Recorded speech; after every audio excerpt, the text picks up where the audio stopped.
Well, my friends, we all go through a lot of rituals as we're youngsters, preparing us to be grown-ups. One of them, of course, is kindergarten, where we learn how to share and how to clean up after ourselves and all those other good things that allow us to be successful adults in community. But there are two other rites, in light of today's reading and the fact that this is the first Sunday of Advent, two other rites that we go through that are part of the season. And one of them is one of my favorite games as a kid, and that's hide and seek. And the other was probably my most dreaded thing in high school, the pop quiz. So let's take a look at the two of those. First, hide and seek. We all know what hide and seek is. The seeker is designated as it, and he hides his face so he can't see what the others are doing.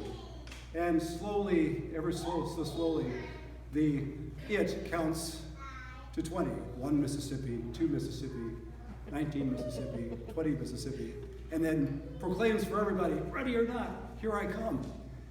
Now there are four things we can be certain of in that game, in the game of hide and seek. One is the seeker is coming, the it is coming. He's coming when he's going to be good and ready and not before. He's coming whether we're ready or not. And if we're not ready, there are going to be consequences. Who knew when we were playing this as kids that we were actually rehearsing for the second coming of Christ? 19 Mississippi, 20 Mississippi, ready or not, come on, wake up. Here I come. Ready or not, here I come. Okay. All right. The second was the pop quiz. Okay. This is my dreaded time in high school. There were some professors who insisted that we know at all times all of the material and we would be subject to a test at any time. Well, it seemed like absolutely terrible punishment to me at the time.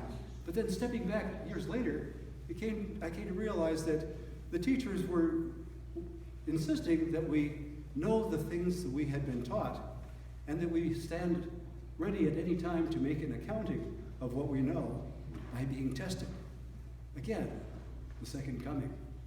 Now both of these rituals, both of these rites that we go through are really just compressed snapshots of our entirety of our lifetimes. We are always in the position of waiting, of anticipating. And there's also the added fact that we have to stay rooted in the present.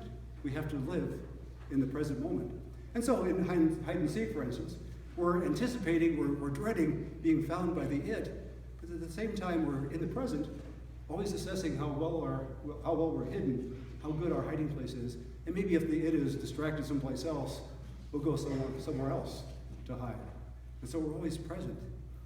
In the pop quiz scenario, we're also required to be in the present. If we're sitting in the classroom just before class starts and we're shivering in anticipation that this might be the day that the pop quiz is going to be, we're in the present. We take out our notes and make sure that we have everything down as well as we can.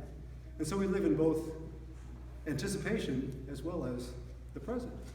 And that also, my friends, is what Advent is all about. We're anticipating the first coming of Christ in our celebration of it.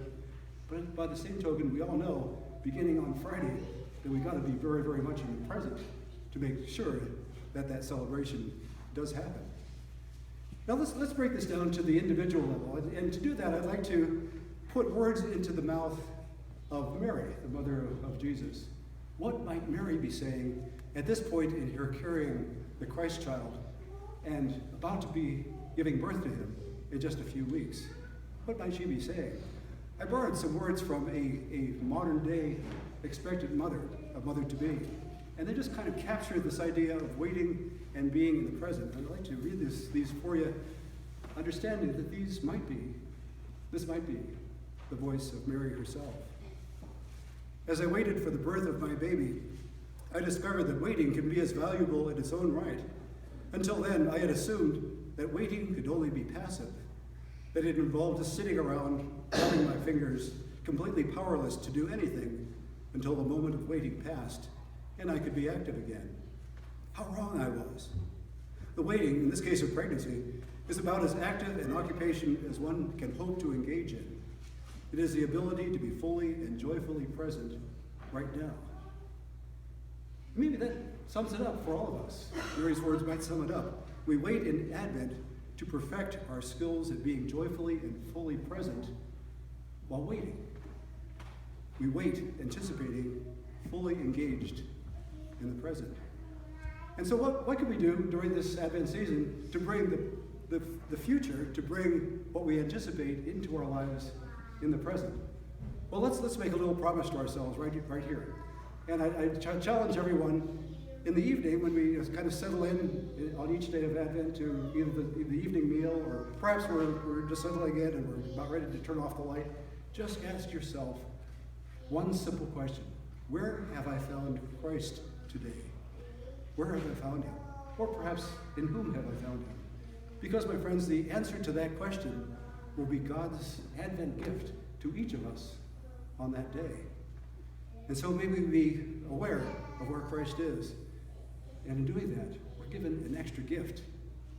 We're given the gift of Christ himself, weeks before Christmas even gets here.